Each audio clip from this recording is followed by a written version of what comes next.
and then I add the numbers. uh, 2022, uh, it comes to 6.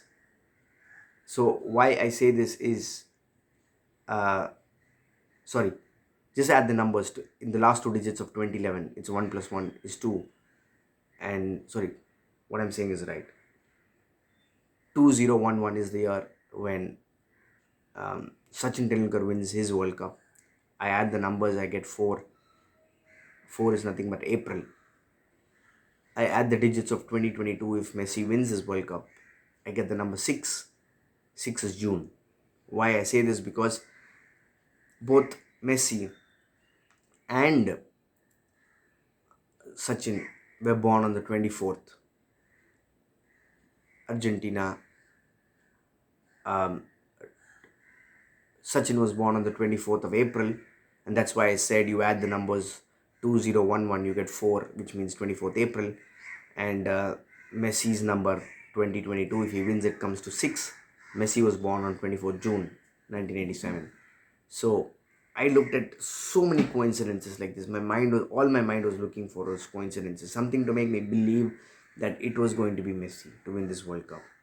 And so many things. I mean, I go to Coimbatore and tell myself Coimbatore is not a city which will do anything bad for me. This is where I came and married my wife. I fell in love and married my wife. uh, the town is going to do good to me.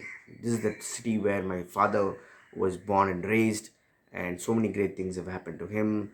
And this city can't do me any wrong. So if I watch the final, if I'm in Coimbatore in during the final, Argentina is going to win. I drive my father-in-law's vehicle, and somewhere I spot that his vehicle's number is 7688, and I've never noticed this before. If I rearrange the digits, it comes to 78 and 86, the 2 years that Argentina won the World Cup.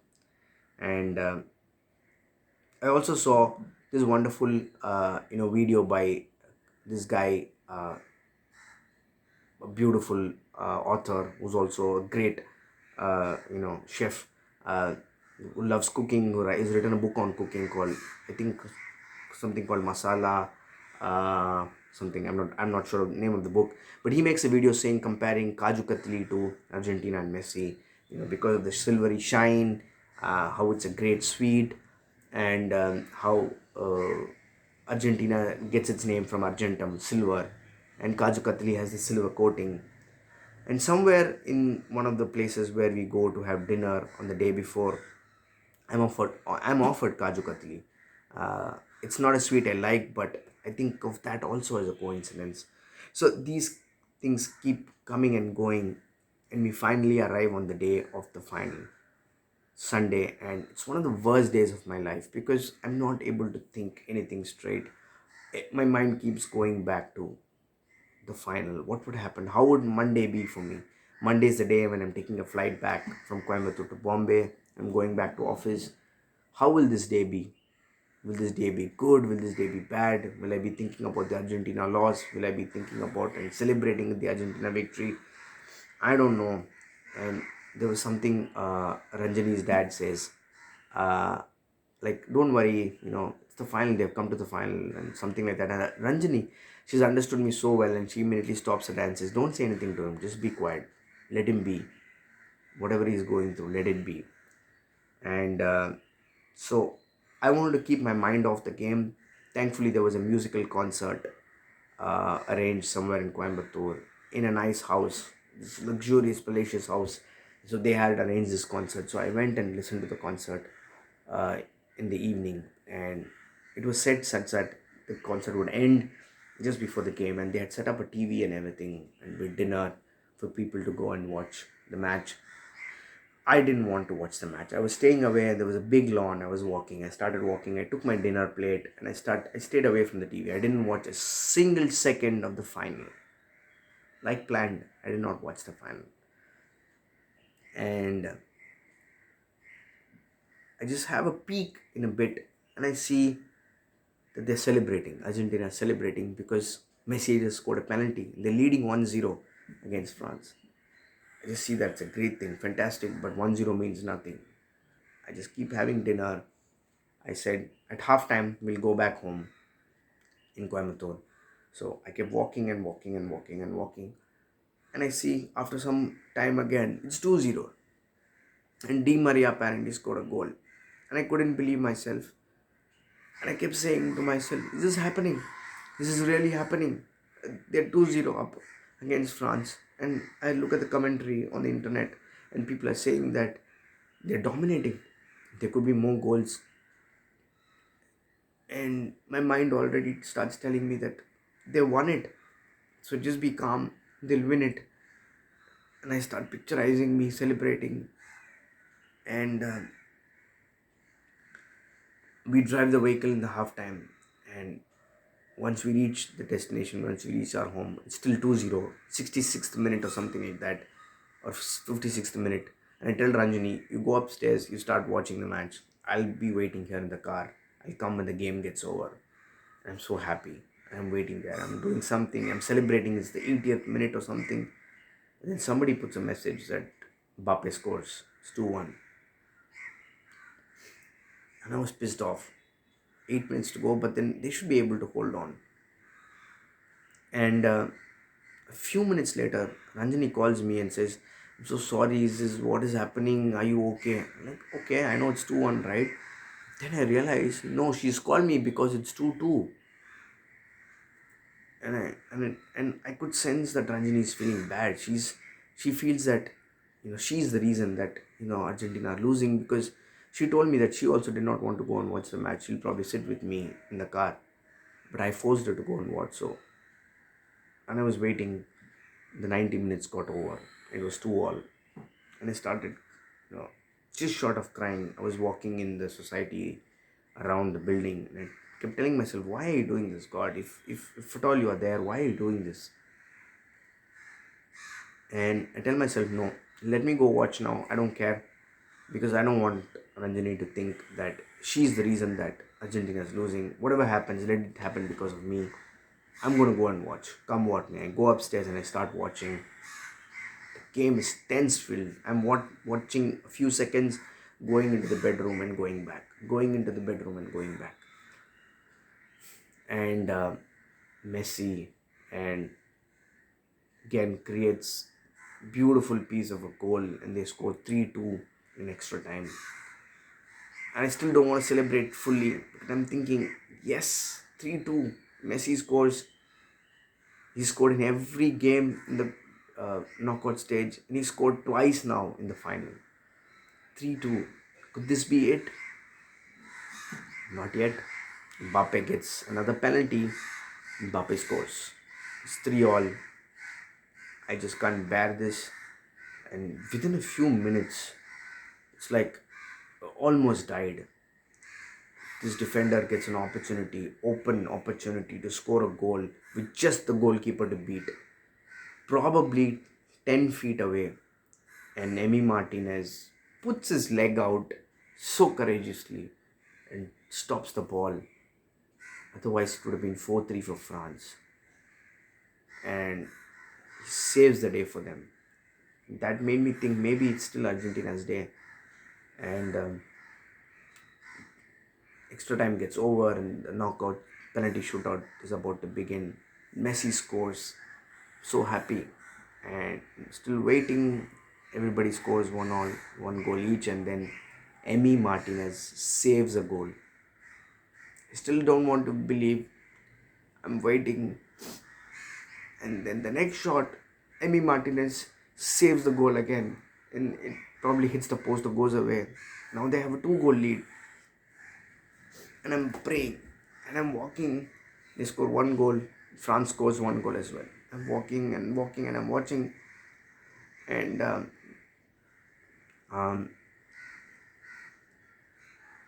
we have the final man coming in. And if he scores this, Argentina is going to win the World Cup. And I'm waiting, and I'm watching the screen like the rest of the world. And it's a shot into the left corner. And I shout, but I'm shouting with a little bit of constraint because I'm not at my place. I'm with my in-laws and I celebrate. And I just hug my wife, thinking that this is the moment waited for. And these tears that you see, I'm not a good actor. I can't bring it out like this. Every time I think of Argentina winning the World Cup. It gives me the tears. And I watch videos. It's March today. It's March 27th. Argentina won the World Cup on December 18th. It's 3 months away. And even today, when I play a video of Argentina winning the World Cup, I still cry. I talk about this and I still cry. I see an Argentina win the World Cup. The greatest moment of my life, the greatest day of my life, and I'm happy I spent it with my wife. Immediately called my mother, my sister who was in the hospital. She was, poor thing, she was watching the game, and she was watching with so much of tension. And apparently, she had to watch it on the mobile phone or the iPad with somebody else who was supporting France. She lived through hell, I'm sure. It is all because of all these people in my life that I could celebrate and win it. My father, my mother, my sister, who watched all these games and who wished or prayed as much as me and were happy for me more than anything else. And I got so many calls, so many people wishing immediately, and I told them all, thank you so much. And it was the greatest day. And there was thankfully a cake that we had, that we bought from the afternoon. Fittingly, we cut it and we celebrated. And I said, you all please go and sleep. I have an early morning flight, but I don't care. I'm going to keep watching. And I watched this man celebrate with his children. And he comes and he does this slow thing again. Kisses the World Cup. That moment when he receives the tournament, player of the tournament. The last time he won it was in 2014. And people said he wasn't even deserving of that. This time he wins the player of the tournament with 7 goals. 7 goals in the World Cup. The only player to have scored in all rounds of the knockout stage in the World Cup. And 2 World Cup goals in the final. I feel sorry for Mbappe, but that's okay.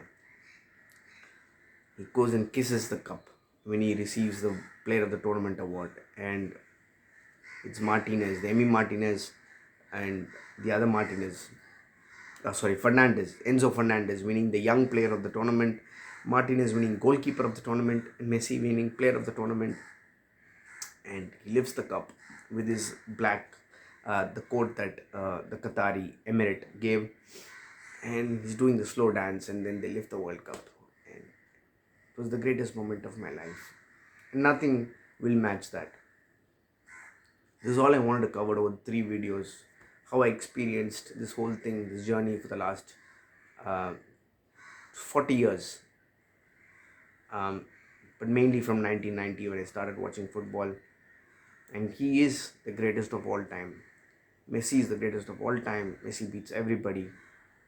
It's a dream that he's gone through, and I'm so happy that his dream ends like this. I'm not sure Messi wanted to play as a champion. I understand that. He didn't retire yet. He's not retired yet. In fact, just 2 days ago, they just played the first game in Argentina after winning the World Cup. They win the game 2-0, but the way the crowd celebrated before the game, thanking the team, and you can see Messi in tears celebrating it with his people. They won the game, and I'm sure he wants to play a few more games as a world champion. I get that feeling, but I have retired. I'm happy. I don't want anything more in the world of sport. There's no other dream for me. I'm retiring. I don't want to watch any game with that amount of tension and dreams. Now, I'm sure, just like Argentina won, there are so many sides in the world who want to win the World Cup. So many youngsters who deserve to win the World Cup. I hope they do. I'm happy this much for Argentina. This is the greatest thing that I think God has given me in this lifetime. Yeah, just a few more things I want to say. Just go check out on YouTube this great interview that this Argentine journalist has with Messi, where she tells him that even if they don't win the World Cup final, he should be happy. because for the things that he has created for Argentine fans. That emotional connect and the way he looks down because he's shy of accepting the praise. It's a great video, and anything I watch, even today, I keep crying. Um, so that's it, guys. The video comes to an end. I thank you all for watching this, and I thank everyone in my life who's been part of this journey. And I'm thankful to God for Him finally answering my prayers. And I'll be the greatest Messi fan ever. If I ever see Messi one day, meet him up close, I would like to tell this to him that I made these 3 videos and I would like to show it. So if you are an Argentine fan, please do like it. Put your comments in the comment box. Subscribe to my channel and do share it with anyone you think is an Argentine fan. Vamos Argentina. Vamos Albiceleste. Hail Messi. Messi is the greatest of all time. Thank you.